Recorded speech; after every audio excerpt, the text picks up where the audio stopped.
ఆర్పీలు, కాలనీలు, కాలనీ వాసులు, ఆటో సంఘం అందరికీ విశ్వాసాలు తెలుపుకుంటూ ఈ రోజు దేశవ్యాప్త సమ్మె అలాగే మున్సిపల్ కార్మికులు తెలుపుకుంటూ ఈ రోజు దేశవ్యాప్త సమ్మె జరుగుతున్నది. ఎందుకోసమంటే ఆ రోజు పూర్వీకులు పోరాడి 44 చట్టాలు తెచ్చుకుంటే ఈ రోజు ఈ కేంద్ర రాష్ట్ర ప్రభుత్వాలు ఆ 44 చట్టాలను 4 కోట్లుగా మార్చి దాంట్లో యూనియన్ రిజిస్ట్రేషన్ లేక కార్మిక జీతాలు అడిగే లేక కార్మికులకి ఏ చట్టం వర్తికున్నట్ల అన్ని కార్పొరేట్ల సమస్యలు వాళ్ళు చెప్పినట్లు వింటే కార్మికులకి భరిస్తాము, లేకుంటే మేము తీసేస్తామన్న స్టేజ్ లో ఈ ప్రభుత్వాలు తెస్తున్న చట్టాలు దుర్మార్గమైనవి. అందుకే కార్మిక సంఘాలన్నీ ఏకమై వ్యతిరేకిస్తున్నాం. 44 చట్టాలను అలాగే కొనసాగించాలని, అలాగే ఈ రోజు కేంద్ర రాష్ట్ర ప్రభుత్వాలు తీసుకుంటున్న నిర్ణయాలు ఈ రోజు కార్మికులకి 2000, 3000 పెంచాలంటే ఎన్నో ఇవి చెప్పేది అదే కార్పొరేట్లకు అయితే లక్షల కోట్లు మాఫీ చేస్తూ వారికి దానదత్తం చేస్తున్నారు.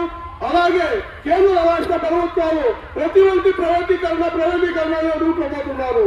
ఈ రోజు మన రాష్ట్రంలో తీసుకుంటే మెడికల్ కాలేజీలు ప్రైవేటీకరణ అంటారు. మెడికల్ కాలేజీలో ప్రైవేట్ వాడొచ్చు, పెట్టుబడి పెడితే వాడు ఉంటే చూస్తారా?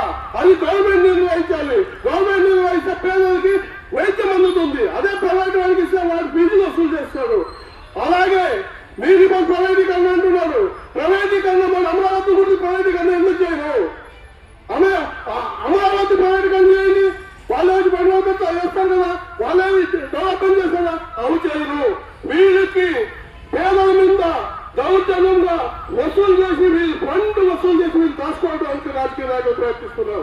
కేంద్ర రాష్ట్ర ప్రభుత్వాలు ఈ రోజు మన రాష్ట్రంలో ఉన్న స్టీల్ ప్లాంట్ ప్రైవేటీకరణ అంటారు, రైల్వే ప్రైవేటీకరణ అంటారు. అన్ని ప్రైవేటీకరణ చేసి మీరెందుకు ఉండాలని ప్రధానమంత్రిగా మీ ప్రధానమంత్రి ప్రైవేటీకరణ చేయాలని మేము సంఘాలుగా కోరుకుంటున్నాం.